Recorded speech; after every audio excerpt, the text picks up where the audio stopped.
Moeten Zeeuwen straks meer gaan betalen als de wegenbelasting plaatsmaakt voor een kilometerheffing? We zijn een dunbevolkt gebied. Onze afstanden, eilandenstructuur verhoudingsgewijs ver. Voorzieningen ook iets verder van de deur dan dat je bijvoorbeeld in Den Haag of in Delft woont. En verder in deze Zeeland nu. Vrachtschip vaart stuurhut kapot. En haven groeit uit tot toeristische trekpleister.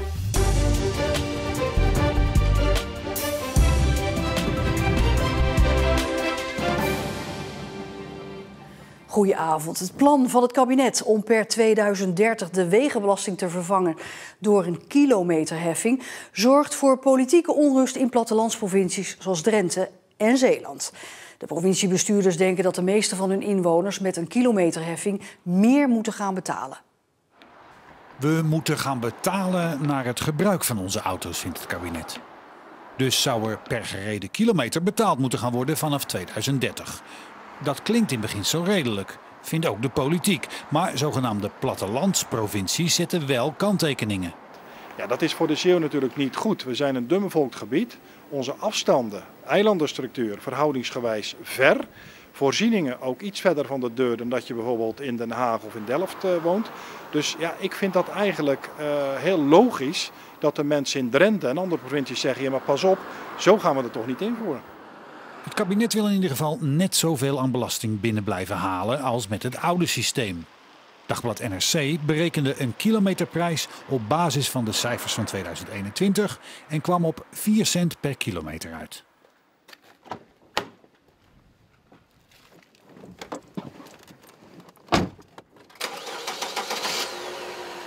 Deze bestuurder, die rond de 4000 kilometer per jaar rijdt, betaalt nu dus een vast bedrag. Ik betaal ongeveer, zeg maar afgerond, €800 per jaar. Een kilometerheffing zou voor Kees goed uitpakken. 4000 kilometer, 4 cent is €160.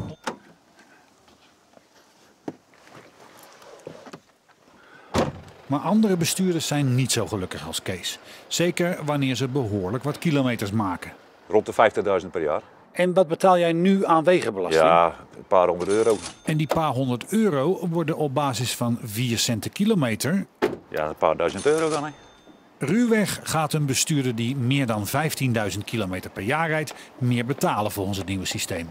Pakketbezorgers zoals Co worden behoorlijk hard getroffen. Hij pleit dan ook voor een andere manier. Bijvoorbeeld met pas de brandstofprijzen daar nog maar aan en verreken het daarmee. Dan betaalt de gebruiker, de grote gebruiker betaalt ook het meest. En die het minste gebruikt, het minste rijdt, ja, die betaalt het minst. De afstanden en openbaar vervoer zijn in Zeeland anders dan in de Randstad. Zo redeneert de Zeeuwse politiek. Dus moet dat in de kilometerheffing meegenomen worden. Dat we op een weg hier in Zeeland niet per definitie hetzelfde betalen als in de Randstad. Daar heb je alternatieven, daar kun je kortere afstanden vaak op de fiets doen. Hier heb je hele stille wegen, verre afstanden. Dus tijd en plaatsgebonden moet er wel in.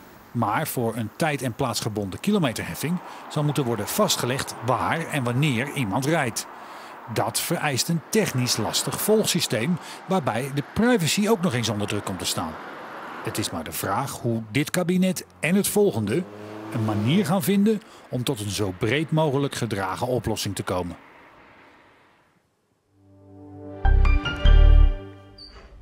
Een technische storing is de oorzaak van de botsing van een binnenvaartschip tegen de Badse brug gisteravond. De beweegbare stuurhut van binnenvaartschip Southport wilde bij het passeren van de brug door een storing niet meer dalen, waardoor de stuurhut tegen de brug aankwam en zwaar beschadigd raakte. Volgens de Belgische eigenaar van het binnenvaartschip kon de schipper de stuurhut op tijd verlaten, waardoor er geen gewonden vielen. Wel is de schipper enorm geschrokken. De Badsbrug liep lichte beschadigingen op, maar het herstel van het schip, ja, dat gaat zo'n 2 maanden duren.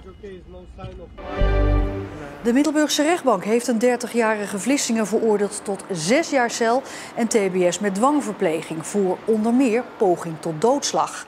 De rechtbank acht bewezen dat hij een paar keer een deels geladen revolver in de mond van een kennis uit Oostburg stak. De Vlissinger, onder invloed van drank en drugs, haalde enkele keren de trekker over als een soort Russisch roulette. Het tekort aan leraren in Zeeland gaat nog jaren duren, verwacht uitkeringsinstantie UWV. Er zitten in Zeeland nog maar enkele tientallen leraren en onderwijsassistenten in de WW. terwijl er meer dan 100 vacatures zijn.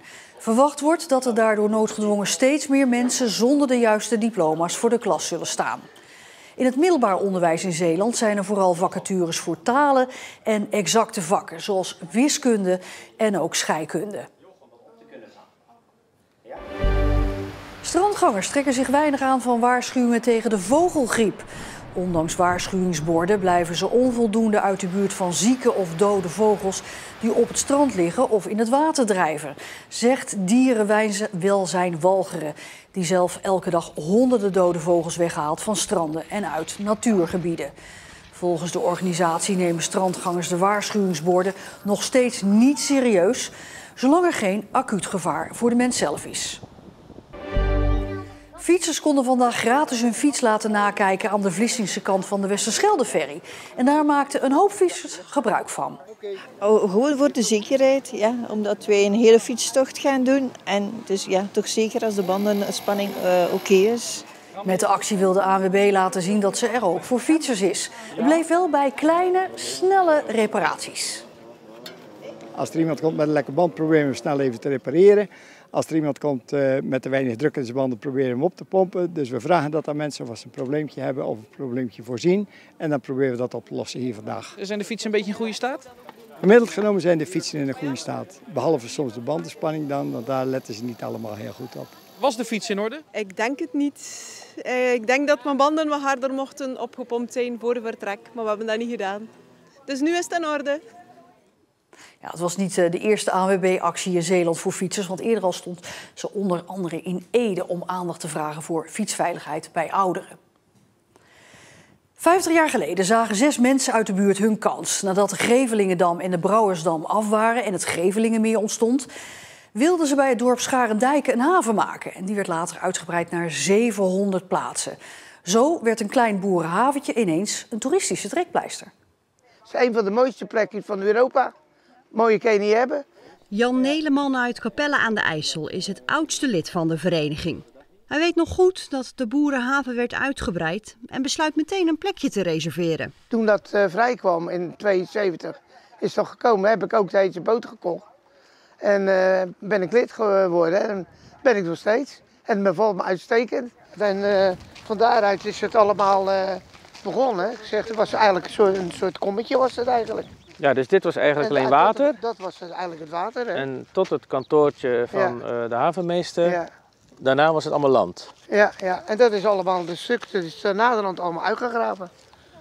De voorzitter van watersportvereniging Scharendijken ontdekte de haven nog maar 3 jaar geleden. Vrienden van ons die lagen hier al met een prachtige boot in een van de boksen.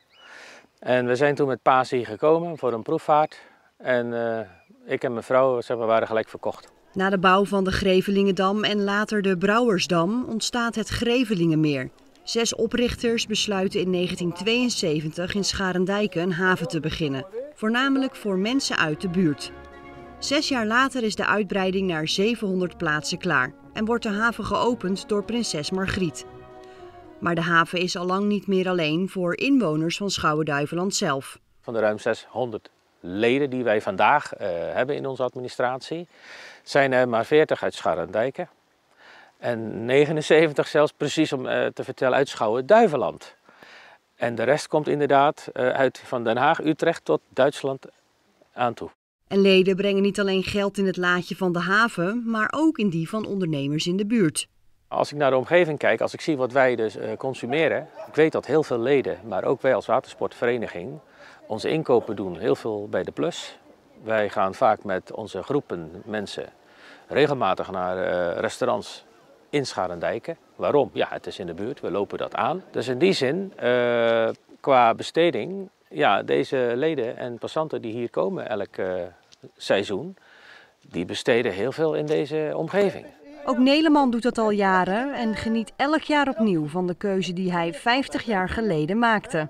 En dat je dan hier nog je rust kan vinden, dat is gewoon geweldig hier. Dat is de reden dat ik ook hier altijd kom. Hoe lang hoopt u nog in de haven te liggen? Want u heeft er 50 jaar aangetikt. Nou, ik hoop er morgen nog 20 bij te krijgen. Zaterdag viert de jachthaven van Scharendijken het 50-jarig bestaan met verschillende activiteiten. Nou, proost hè.